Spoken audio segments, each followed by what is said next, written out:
Hello and welcome. Today on the show, we're going to be talking about wild style, Poppin, garlic Parmesan. Is it a sauce? Is it aioli? Who knows? The only thing we know is there's no dang Draculas around. We are going to be sliding into your DMs here today, dipping and munching. Welcome to Sauce Spoken.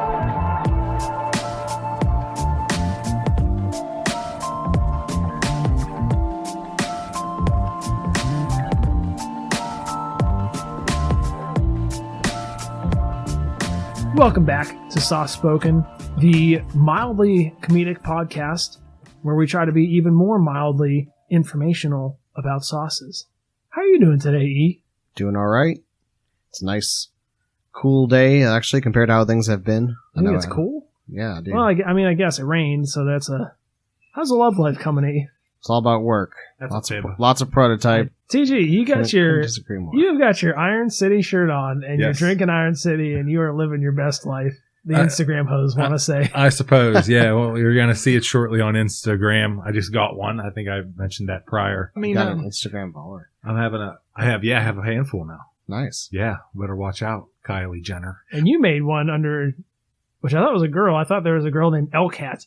And I was thinking, who is this hoe trying to follow me on Instagram? Like, it does sound like a girl's name, I guess, now that you think about it. I don't know. It sounds like Ellie or Ella or something, It doesn't sound like Right. Elcat. Well, E. I mean, most people call me E. E. Lacat. I just grab the first part of my name. Actually, it's Well, I don't think most people call you that. E. Lacat 05, which technically would be E. Lacatos. Most of the people you care about. Yeah, I noticed that later. I noticed that even later. I was like, hey, he's going straight license plate style on this. That's clever. Yeah, I still haven't wrapped my whole head around Instagram. It's supposed to even work. It's just photographs, right? It's just pictures? Yeah, it's just pictures. Basically, they took Facebook and cut it down to the reason that everyone goes to Facebook, which is to look at everyone else's pictures.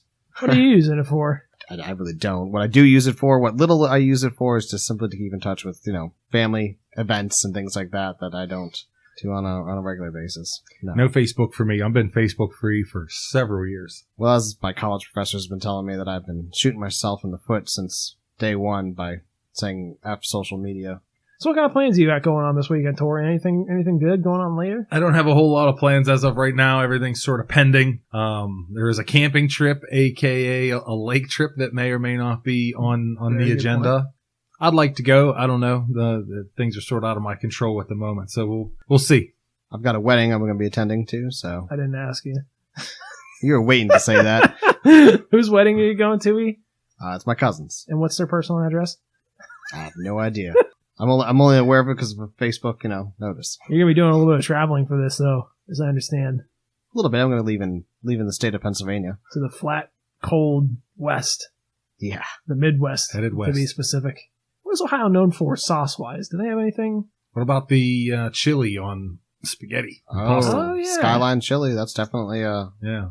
I'm not sure that that's a sauce, if that falls within the confines of a sauce, but no, that's a very good question, because that is a bit of a controversy, if you will, because some people will say that a chili, if it's thin enough, will constitute as a sauce, whereas if it's more thick, and particularly those that have more like the beans. hearty. Yeah, the beans and bigger chunks of meat and maybe some other vegetables, that tends to be more of its own type of thing. Like you'd eat a bowl of that, whereas you probably wouldn't eat a bowl of like the Skyline chili, although people do. Skyline chili itself, though, is extremely sauce-like. It's smooth. Yes, yeah, it's almost like a pureed kind of texture. Almost. It's like a baby food. It's like the baby food of chilies. You know the secret sauce, or the secret ingredient in Skyline chili? Is it just ketchup? No, it's cocoa. They put a lot of cocoa powder in it. That's interesting. Now I made some chili quite a while back, and I actually did put some cocoa powder in that as well. I heard that was a little secret.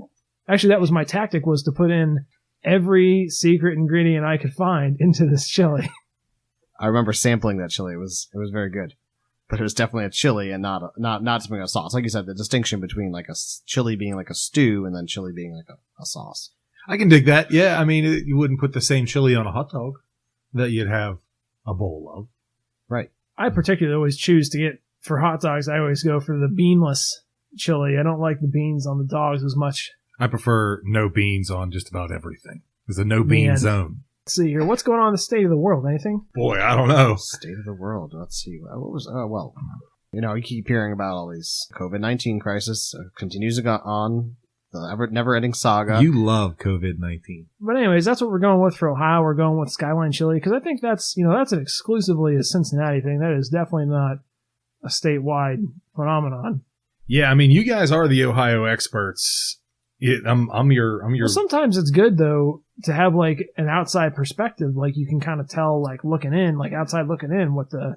Boy, that's tough for me. I mean, the farthest west I've ever been in my life was Columbus, Ohio. So I'm not exactly the most versed individual, the most worldly individual out there. But I mean, hell, from this Western Pennsylvanian's perspective, I know you boys like that, like the chili and the pasta. The pasta chili, yeah. Yeah. I always find it funny that way. It seems like Ohio seems to be in direct competition against Pennsylvania in a way. And particularly Pittsburgh has the Heinz ketchup.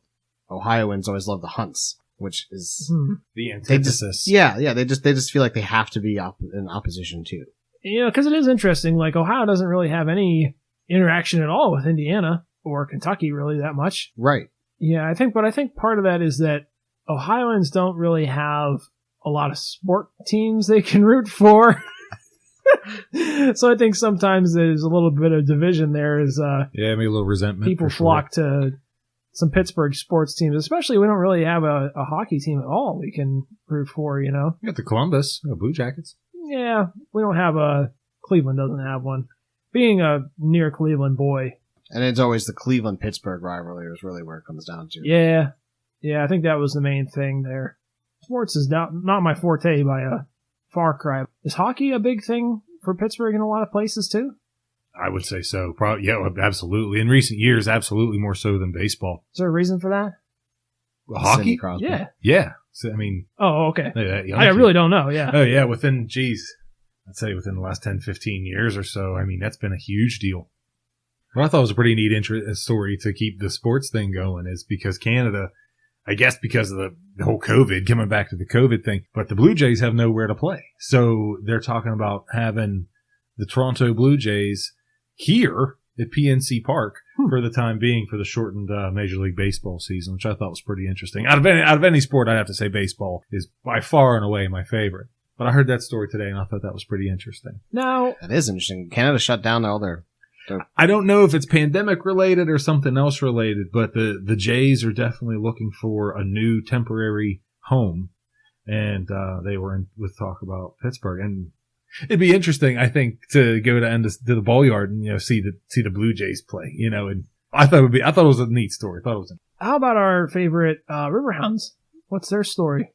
Are they playing at all this year? I don't think so. No, they maybe a very shortened season. Yeah, I'm not up on the Riverhound schedule, but that was fun as heck. It was fun. There. Tori was kind enough to get us box seats, which he's scammed from someone at work, right? You scammed them? It wasn't a scam. Now, what's the deal with what they've got going on with the sports, though? Because I know they're doing something, they're starting them late, and there's a shortened season. Like I said, I haven't been following it at all, but I think I saw some baseball on TV today. Is that true? There may be. Yeah, I think they have started already, but it is a way shortened season. I mean, you figure they start back in early April. Right. There's 162 games over the course of... Yeah, I think I heard they're only doing 60 games. That's probably about right, yeah. Maybe doing 1 or 2 game sets, instead of the usual 3 and sometimes 4 game sets. They go to a city and play 4 games, 4 days. So who's organizing that? Because obviously the states have kind of their own rules for what flies and what doesn't. So is that... I don't want you to think that I'm some type of expert on this. I'm most certainly not. I just heard that story about the Blue Jays today coming to town, and I thought it was pretty interesting. But as far as the in-depth front office organizing type stuff, your guess is as good as mine. I mean, just like anything else, there's money driving it, right? So if there's a buck to be made, these guys ain't gonna miss out on a buck. If the outfield has to wear masks or whatever the hell they got to do, they'll do it. Yeah, I think all the baseball games are actually being played without fans in the stands. I think they're I think it was Wrigley Field. They were playing with cardboard cutouts.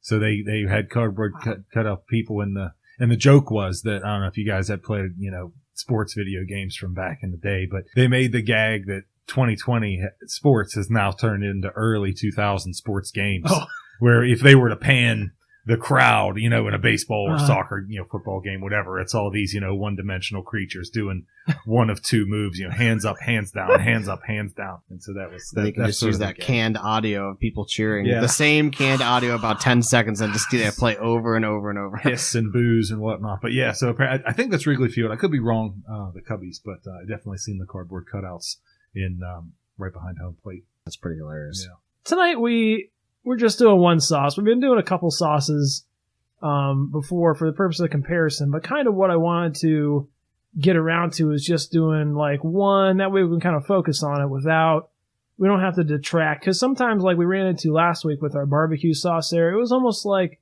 by comparison we were almost losing something there. I think you just wanted Paul Newman to do better than what he did. I did, although you're really pulling for him, which I was too. Don't get me wrong.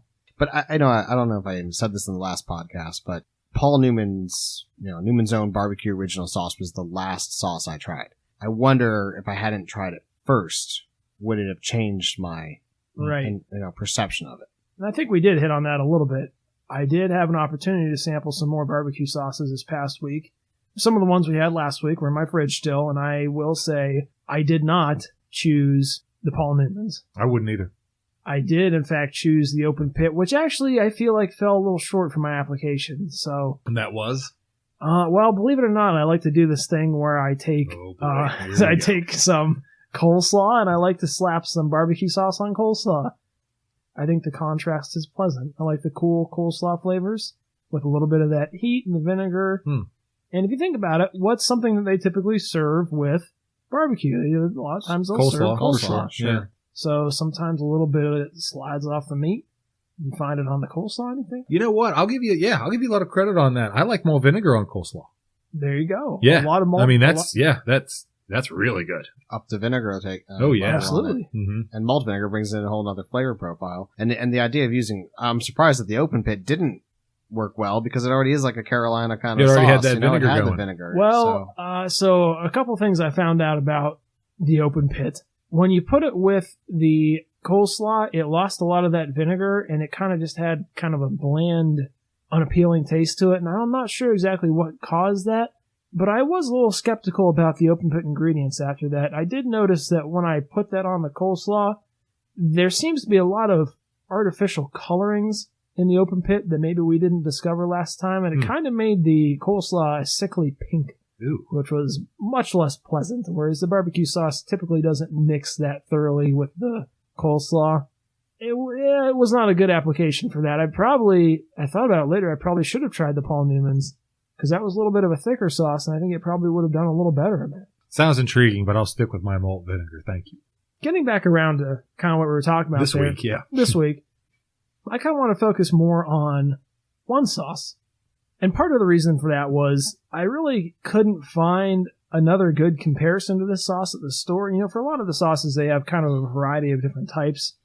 I really couldn't find another one, so I thought we'll just do a one-off. Plus, that way we can kind of give the sauce a little bit more fair and honest evaluation there, because we're only talking about the one sauce. It's not going to be in comparison to something else. It's going to be this stands or fails on its own merits. I think that's reasonable. I still think Paul Newman would have failed on its own merits. But, I'm done hashing the past. The past is the past. Not to dive right into this particular sauce, but I think this sauce will be interesting to look at on its own merits. The sauce we're doing this week is entitled Wild Style Poppin' Garlic Parmesan. As Eric astutely pointed out earlier, this is manufactured by the Kraft Heinz Food Company. And it's an interesting sauce. I found it interesting that you would say that there wasn't anything that you could compare it to, because I feel like there's definitely a lot of garlic aiolis and sauces out there in the market. Let me be clear. At the one store I was in for 10 minutes, I did not find another sauce that I thought was a direct comparison to it. But doing them on their own does make sense, so we can truly, bring back memories of other sauces and really just dial in on the flavor profile of this one sauce. This one is interesting. It attempts for complexity. I don't know, wild style. It wasn't exactly wild or memorable to me. Well, first let's talk about the price point, because we brought that up a few times before in the past, and I do think it is some relevance, because so far most of the sauces we've done have been relatively inexpensive, but at some point I think we're going to get into some more boutique brands that might be a little bit more pricey. So this particular one was bought from Walmart. I believe I paid $2.48 for it for a 12-ounce bottle, which seems fair. That seems very fair. I could imagine higher for sure, but I wouldn't want to pay higher for it. This particular one. I think when I think of sauces, I think $2 to max $3. Like I think of $3 as being kind of a relatively expensive sauce. Yeah, I would absolutely agree with that. I'm imagining you had no coupon or no promo code, nothing like that. That's correct. I did not. Fair enough. I don't know. I think when you're hitting $4 or $5, that's when you're really hitting that high-end boutique sauce. There are some I've seen at Giant Eagle, and I have not purchased any yet for us to review, but I've seen some that were in the $6+ range. Wow. Yeah. Sometimes even smaller than standard size bottles. Yes, that's kind of what I was thinking of when you said high price sauces. That's where my mind would be going to. $3 is kind of like where I draw that line. If it's above that by too much, like $3.49, all right, I'll cut you a little slack there. But above that, you're creeping into expensive territory. As a man who likes a lot of sauce in quantity. Yeah, I'm in agreement with E here. I think there were a number of eligible comparisons. Whether you wanted to compare them or not is irrelevant. The one that jumped into my mind originally, and I know that you guys are familiar with this, it comes in a black and purple bottle, very similar plastic squeeze to that, and it's an aioli. And I want to say that the manufacturer is Kraft, but boy, wow, that was, in my opinion, very, very similar. They actually call that a roasted garlic aioli? I believe so. Yes. I think so. you're right. Okay. Yes. Now, I also specifically, I did see that one again. I know we have tasted that before, and we all liked it. A lot. And I was trying to get some things we didn't have, kind of preconceived notions about. Sure.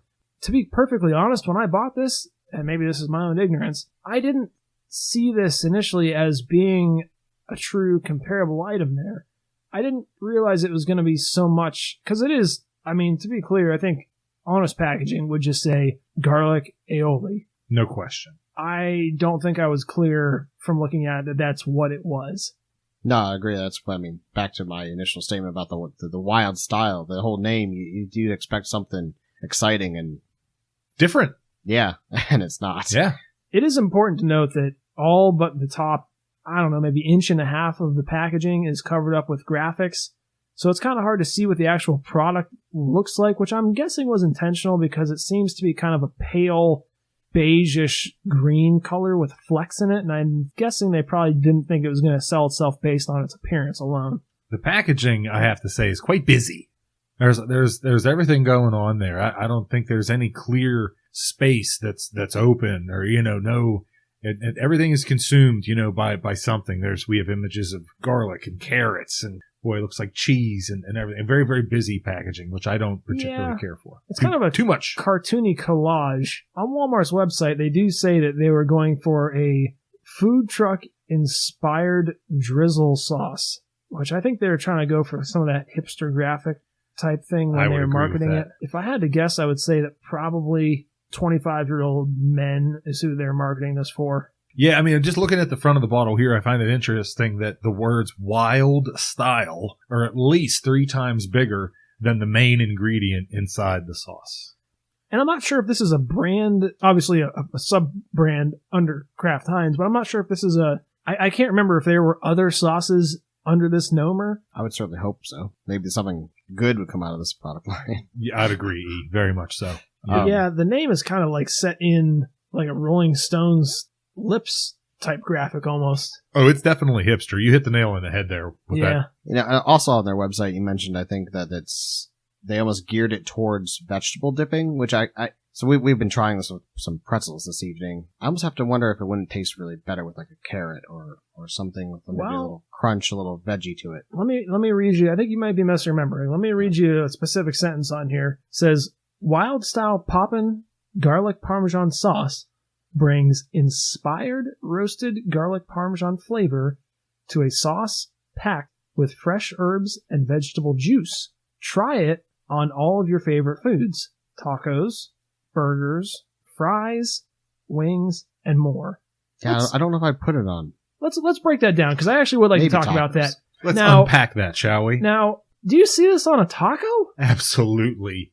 Positively not. I absolutely don't either. That sounds disgusting to me. Gross. I cannot imagine. I think like a real like shrimp taco. Maybe a fish taco, fish, yeah. Shrimp or fish with the garlic. But it's It might. And also, see, I really get like a real zesty note from it. Almost like Right. a lemony. And so I think that would maybe go good with like fish. well, see, they hint at something else here where they say about a secret blend of spices, which we'll kind of dig into a little bit more later. But the garlic overtones paired with some of the secret ingredients that I was detecting, I could see that going more on almost like a steak type meal. So maybe I could see if they were going for like a steak taco. Maybe, I don't know about tacos. Now they're also saying burgers. Now that I actually could see that more, because there are some burgers that have more of kind of a garlic aioli taste on them. I could definitely see that being more so than tacos. Out of that list, that given list that you just read, I would be most inclined to use it on a burger. It's very, and you mentioned this before, and I don't want to steal your thunder, but it is incredibly mayonnaise-y. Yes. And never would I put mayonnaise on a taco, fish, beef, or otherwise, for any reason, Yes. under any circumstance. But however, I would put mayonnaise on a hamburger. Yes. And so that would be a winner for me, though. It would have to be very, very particular. If there, it maybe a specific type of cheese or something that would play nicely with this. Maybe some moldy cheese, like we were mentioning before. But something that crossed my mind, in terms of application, maybe there's a good lunch meat floating out there that would play nicely with. Off the top of my head, I don't think garlic particularly matches well with, your low salt baked ham, your chip chopped ham, if you're a good yinzer. But maybe there's some, I don't know, maybe some turkey or something, maybe a milder white meat that it would play nicely with. And I'm just playing this up because of the mayo, just because of that heavy prevalence of mayo. Now, I know you're a big fan of another controversial food, Braunschweiger. Love Braunschweiger. Could you see this on a sandwich of that? No. Really? No. I'm an Orthodox Braunschweiger eater. Give me a fat slice of onion, reminiscent of your girlfriend, of course. Yes. I'm sure she would love it as well. And some gritty, She is a fat slice of onion. Yeah. some gritty yellow or brown mustard. You gotta have the seeds in it still. Okay. Preferably on rye bread. Now, you're saying you would not have this on a burger. I don't particularly like mayonnaise on a burger either, so that's just personal preference. When you guys, describe your reasoning behind it, okay, I do see what you're saying. And honestly, on Braunschweiger sandwich, even with onion and then garlic, if you're really into onion and garlic, I can kind of see it. Do you like Braunschweiger, just out of curiosity? I do. I've only had it the one time, and I liked it in the traditional sense that you showed, the way you presented that sandwich with mustard and onion, and the flavors were excellent. They were popping and they were wild style. Let me tell you. Nice. Very well done, E. It's like you're taking a chomp out of Bavaria. Another suggestion was fries. That's going to be a no from me, dog. That'd be a no for me too. It's just I just don't like the sauce. Right. I don't like it enough. Exactly. Okay. Now I see that. I think that's interesting because you have brought up probably its closest analog would be that roasted garlic aioli, which I think we all agreed, especially your wife, Tori, I think has a particular fondness for that on fries. She does, yeah. She likes that a lot. Yeah, as a matter of fact, there's a restaurant that we like that does something very, very similar to that, but they do crispy spring onions. And they do a garlic aioli that's real similar to that. They call it white fries.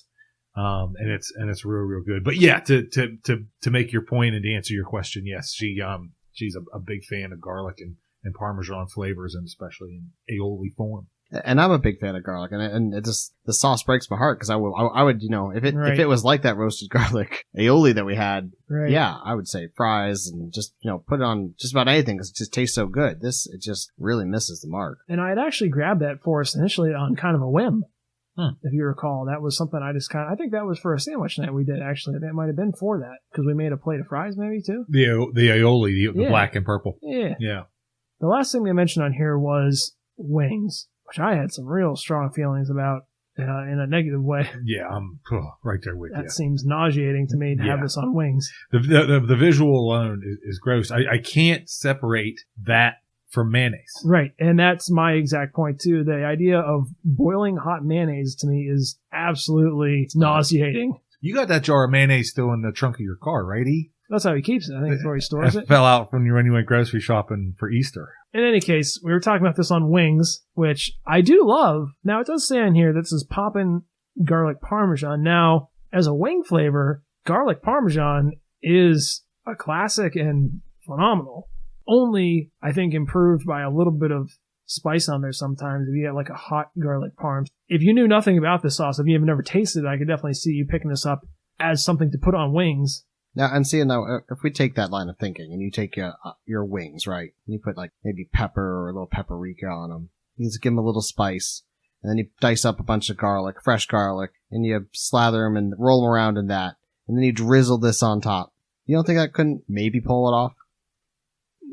If you did something to help the sauce out. I think that's going to still be a no. Hell the fuck no from me. Thank you. Yeah, I mean, I see where your mind's at, and it makes sense. But I cannot separate that what's in that bottle from mayonnaise, and the thought of putting mayonnaise on chicken wings, in a word, revolting. Yes. No, and I 100% agree with that. Now, I just find it interesting that we've even had wings, all of us together, that were garlic parm from one of our favorite wing establishments, and they have a white drizzle sauce on them, which I don't know what the heck it was. I think that's ranch, though, which is different. That may be up for But I don't think it was ranch either. So that's yeah, I'm not certain that's ranch. In that any seems case, like a ballsy move. Kind of what you had stated there, E, was that make garlic Parmesan wings and then put this abomination on top of them, which I don't really see why you would do.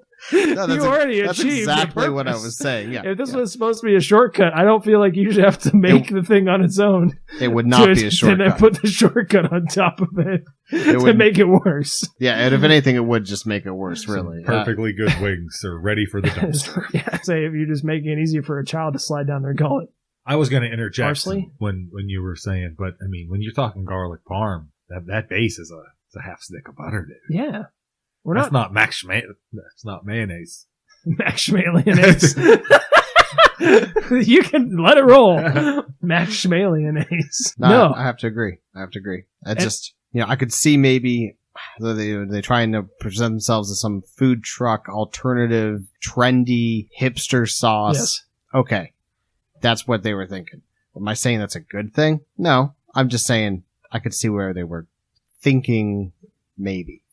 And I see your point, maybe on top of that or maybe as a quick substitute. But my thing, too, is that, like, it's not a situation where you would normally make garlic Parmesan wings with, say, sour cream. So let's actually talk about the sauce itself here, E. Now, on their website, they straight up say each 12 fluid ounce bottle includes a secret blend of spices you'll have to try. I do not pick up any notes of anything secret or spice or taste out of that. What do you get?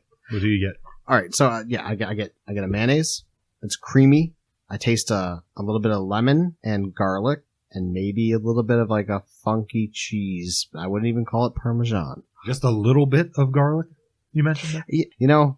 I think the roasted garlic aioli sauce that we talked about earlier is a heck of a lot more upfront garlic flavor. Now, in my defense, I just ate garlic curry for dinner, so maybe my taste buds are just a little shot from dinner. Now, I want to be clear about something to the listeners here, too. One of my general philosophies when we're trying sauces is I try not to try sauces that have been opened already. I try to serve them whatever manner it seems like they were intended to be served in. Now, for this one in particular, we're trying it room temperature. This might be something that would be better served chilled, but I try to just serve sauces just as you would buy them in the store. So if they're on the shelf, not refrigerated, I generally assume that's how we should try them first. Sometimes for tasting, you get a little bit more, different tasting notes when something is warm, specifically like the aromatics. True. Which Absolutely. I think kind of leads into what Tori was getting at there. I don't mean to be particularly harsh here, but I don't think that it should be incumbent upon us, the end user, the end consumer, to experiment as to what's good and what's not. I think if you have a good sauce, you have a good sauce on your hands, regardless if it's warm, hot, cold, or otherwise. I understand your logic definitely by if it's presented in a fashion that's room temperature, by all means, continue on with that. But I think to say that this would be better cold, I think that would be more or less a negative towards it, not viewed as a positive. And maybe that was one of the sticking points I had with it, for it having so much mayo to it. I thought it was surprisingly thin. It was runny. Yeah, for what you got. It was a bit unsettling because at least for me, I got a lot of that mayo, and I expect a certain consistency, a certain jiggle, if you will, with mayo, and I did not get that with this.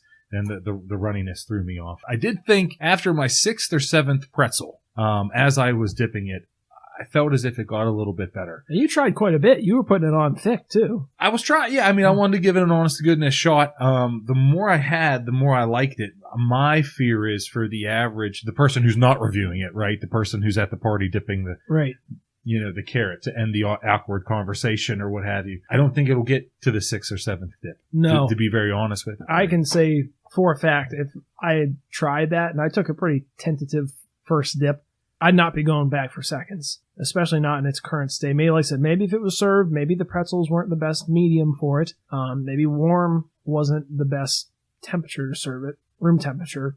But no, the thing that I got was really throwing me off was, in addition to the overpowering garlic, which I expected, I was getting that mayonnaise creaminess, which I didn't really care for. But then also, and maybe this is one of those secret ingredients we had discussed, but I was getting strong hints of blue cheese in it, which when you're saying Parmesan, I think of that as something that those two things definitely go together. And I think there's a place for garlic and blue cheese, and I don't think warm mayonnaise is it. I'd agree with that 100%. And that's interesting you say blue cheese, because correct me if I'm wrong, but blue cheese is a salty cheese, right? I don't know. I'm not sure about that. But that's sort of where my mind was going. And I thought when you made mention that you don't think the pretzel was the ideal medium for it, I thought the salt on the pretzel improved the sauce probably more so than, say, a carrot or a piece of celery or something like that. But and the salt is a flavor enhancer, so it would just only make it it would only stand to make the flavors that are there pop more. Oh yeah, I mean, and the point I'm making, I mean, and, food science is food science; it's undisputed. Heck, if we had a plate of carrots or something, or celery, we wouldn't have that salt, we wouldn't have that kick, and that sauce would be even more bland. Yeah, be even more just a shot of garlic more so than anything else. Now, another interesting thing that you had kind of discussed earlier, E, was that, and this kind of goes along with your salt as a flavor enhancer there. Another flavor enhancer is an acid. And I think you said that you had maybe noted a little bit of lemon juice? Lemon juice, citrus, and that's funny. Like, I really, that's more, in my mind, more the flavor profile I get than the garlic. Now, I didn't really get so much of the lemon juice, but if we roll with it and we're saying that is, in fact, the case, that could explain some of the consistency issues we were having if it was, kind of watered down with a liquid like that. That makes me think, is there a warning to shake beforehand? I did shake it for the record. I did not see anything on this policy to shake. Well, I just want to take a brief dive into the ingredients as we frequently find ourselves doing here. We love it. Just to clarify some things. So number one, we're looking at some Soylent Green.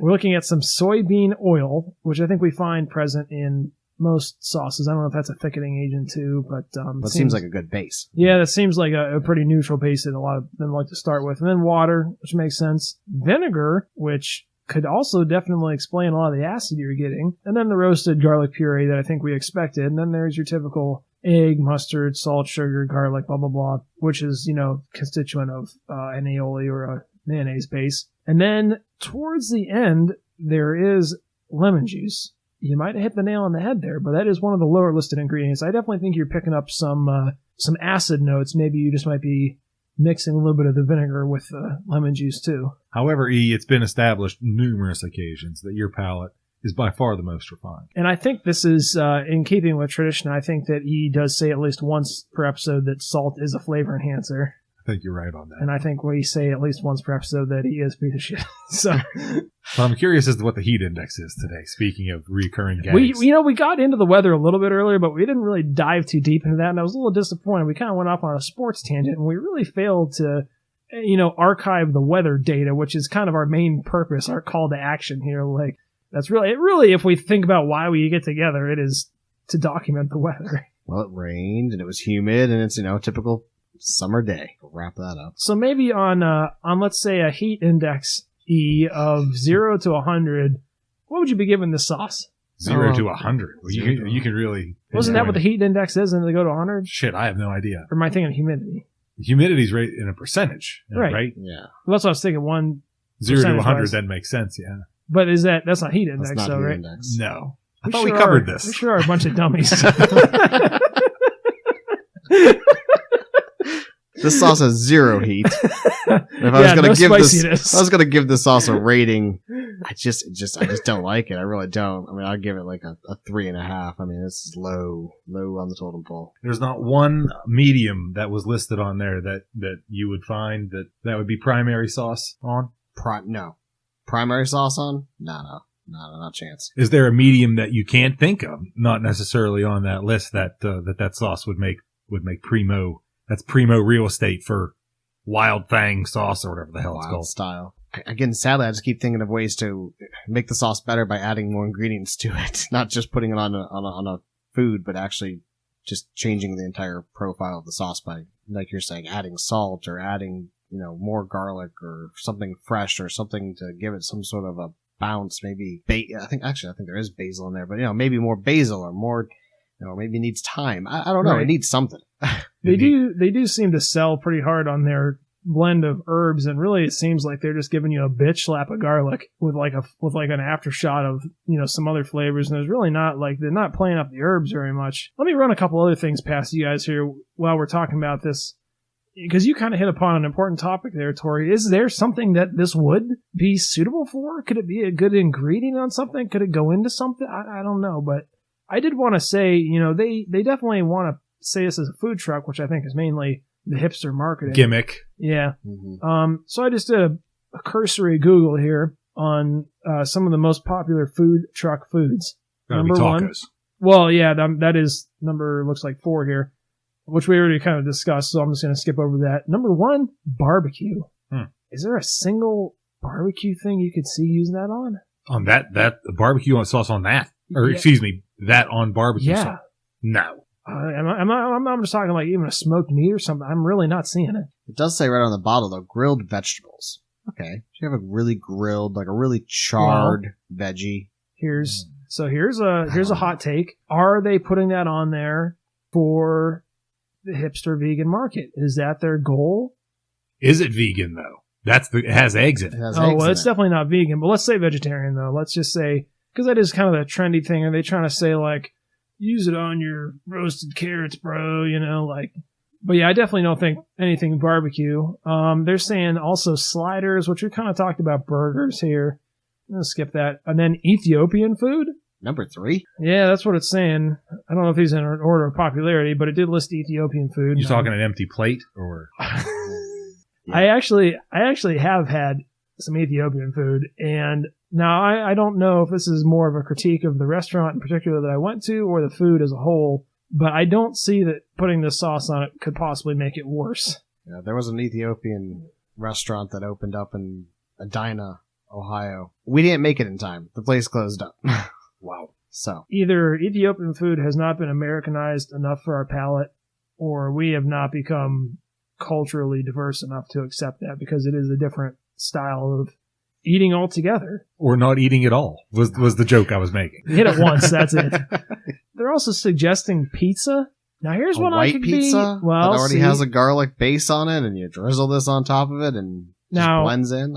Here's where I'm going to come up on this. What if we steer away from pizza a little bit, and maybe like even it's like a fried dough ball or something? Like garlic knots, you're saying? Yeah, almost like that. I could actually, that's probably the closest thing to selling it for me so far, to be honest with you. Again, you're taking something that's already slathered in butter and garlic, which is, hey, there you're on a good start. Put mayonnaise on it. And then you put a little mayonnaise on it. Well, no, in this case, I'm saying, what if we kind of skipped, like in this, maybe we did do a shortcut on this and just kind of skipped the seasonings entirely and just had fried bread balls that you dipped in that as a dipping sauce? No. I don't think it'd be good. Okay. Let's see here. Number 6 is cupcakes. You guys see it on a cupcake? Ooh. I'm not going to lie. The idea of putting that on thick in a layer of frosting is I honestly might puke if I think that That's about that gag-inducing. anymore. Yeah, for sure. That's crazy. That is truly so disgusting. Grilled cheese. Maybe. I'm a hard no on that too. Maybe. The idea of that mayonnaise and cheese too, like hot mayonnaise and hot cheese, that is gag-inducing as well. Now, here's one where I'm a little bit I'm a maybe on a lobster roll. Ooh. Now, maybe we missed this, but I'm thinking on something that's seafood like that, if you get something, you put a thin layer of it on a piece of bread, maybe a toasted piece of bread. For sure. You get a seafood base on there with maybe a little bit more of the lemon juice to kind of make that pop. I'm not going to lie. I might actually see that happening. I think that would be close to being a winner, which is kind of back to like the whole fish taco or shrimp taco. Maybe. I'm inclined to agree. Yeah, I mean, and even to your point, you're throwing lemon juice on it. You're taking it upon yourself to doctor it up. It's automatically incumbent upon you to make a mediocre sauce better. And I know E's brought this up on several occasions, and I applaud him for it. We're rating the sauce. We're not rating what we can do to the sauce. I will say, though, that I do think after considering the lobster roll, that might affect my rating a little bit, because I do think, your lobster rolls, and I am not an East Coast connoisseur by any means, but I am a lover of seafood, and I do think that what is typical on a lobster roll, you've got some mayo. And there's a couple different types of lobster rolls, but I think typically you've got some mayo on a roll, you've got some lemon juice, and garlic is a constant companion for seafood anyway. So I actually think that could work. All that being said, after that discussion, E, I think you're still cool with a 3.5, right? Yep. Tori, you want to give us your... Certainly, I'll weigh in on it. I think it's 100% gimmick city. I think they went way above and beyond saying food truck, obviously trying to appeal to a certain demographic, a certain subsect of the population, if you will. But yeah, I thought that was a bit outlandish. I'm saying the food truck favorite, blah, blah, blah. I mean, the only redeeming quality at this point is the lobster roll, is what you mentioned is the lobster roll there, which I didn't even consider or begin to consider. Yeah, I mean, all those aforementioned products, mediums, no thank you. No tacos, no wings. The only foreseeable option that this would make sense for me is either on some type of lunch meat, and that would be a pretty steep learning curve, I think, with lunch meats, as far as that's concerned. But I'm confident there's a winner out there somewhere. And of course, that lobster roll. On the lunch meat topic, I have to admit, what do you think of it as even just roast beef? Because a lot of people use roast beef and mayo. Yeah, I don't know. I mean, it's horseradish. I'm going to go back to the winner there. That is the winner for sure. It's not going to replace anything horseradish space. I mean, I like garlic. I know a lot of people love garlic and just go over the top for it. It's okay. It's not my favorite. But with all that being said, I mean, I'm with E. Very frankly, I mean, I think a 2 is generous between the gimmicky, busy approach of the packaging to the hard-hitting garlic to all these fancy words about secret ingredients and blah, blah, blah. I think it's all pucky. 2, being generous. I'm inclined to agree with you there. Anytime that you could sub out horseradish for this on a roast beef or something, I would definitely go for that. I'm willing to cut it a little bit of a break for the lobster roll. Going back to one of the last things they say on the website here, it says, give it a taste when you're not in the mood for ketchup or barbecue sauce. And I think that's kind of a good summary of the sauce as a whole. Like, if you're someone who you really want to try something new, you're absolutely sick of everything you've already had, maybe that's its place. Maybe it's just something you try once, you have a serving of it, you throw it out.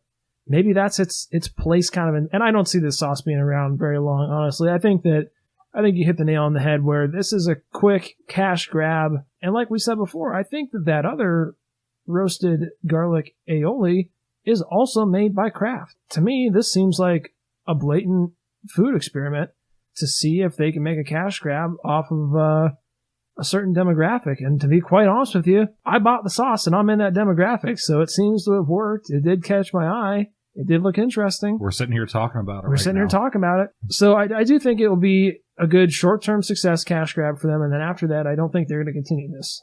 Maybe in the future episodes, we'll try some of their other flavors to see if they can redeem themselves a little bit. But for right now, Wild Style, Kraft Heinz, I think is sitting pretty low for us. And I think, if we're calling Heinz ketchup a 5, I think this is going to be a 2 for me. You made a comment there that I'd like to extrapolate on. You said it may need some spices. You made mention time. I'd agree. It needs time. It needs time in the dumpster. Well put. Very succinct. Well, I think that's going to pretty much wrap it up here for our review of the Wild Style Poppin Garlic Parmesan. They did not keep it popping. Allow that to be clear. I'm going to pop the rest of it down the garbage disposal. Now we have to decide who's going to take this sauce home with them. Who has to dispose of it in their house. Thanks for joining us. I put it in my garden, keep the creatures out. There you go. You could probably do that. Yeah, like a raccoon to turn around the trash can. Thanks for joining us this week. We're open to feedback at this point. If there's any sauces you guys really want, you can do that. We could even maybe make some arrangements for sauces outside of our local jurisdiction. I'm sure there's some other local favorites around. Oh, that's another thing I wanted to kind of bring up. We might be a testing ground for Kraft Heinz. I don't know if this is in all markets, but they might just be using us as a test market too. I don't know if this is everywhere. There's enough bearded hipster dudes in PA to keep this wild style garbage afloat Absolutely. For a very long time. Like I said, they hit my demographic. Ian, conclusion, you got anything for us this week? Not sauce related. Well, but no, this is sauce spoken, and keep them coming. This is interesting stuff to try in these. Even though they're not mainstream. This is the kind of content I think people are going to be wanting to listen and hear us review. Maybe I'm wrong. If he's wrong, make sure to tell him loud and proud, and I'll read it. I'll probably read it live to him on the show for maximum embarrassment. Tori, you got anything as a little sign off for us this time? Yeah, I think it's very clear to all of us that this wild style was pretty gimmicky in its nature, and I don't think anyone really liked it. And maybe that's a reflection on how we should live our lives. Be true to yourself and don't be a gimmick. Great. Well, I think that's going to kind of wrap it up for us this week. Stay tuned next week. I think we're going to go in a little bit of a mustardy direction. I might be able to snag a little special treat that's close to my heart. So we'll see how that goes. I'm looking forward to it already. Exciting. Wow. Hey, what a show. Don't forget to drop us a line. Our email is saucespoken@gmail.com. Why don't you stop on by on Twitter? We're at Sauce Spoken. We'd love to hear from you. Send us a recommendation or a request. We'd be happy to hear from you. And finally, on Instagram, we take goofy pictures every once in a while. We like to throw them on there. That's going to be Sauce Spoken Official. Please share us with your family and friends. Give us a review, a subscription. It would be an honor. Or just a little note down there at the bottom. Just let us know how we're doing. That would be terrific. We are Sauce Spoken. Once again, really glad to have you here tonight. Thanks for listening.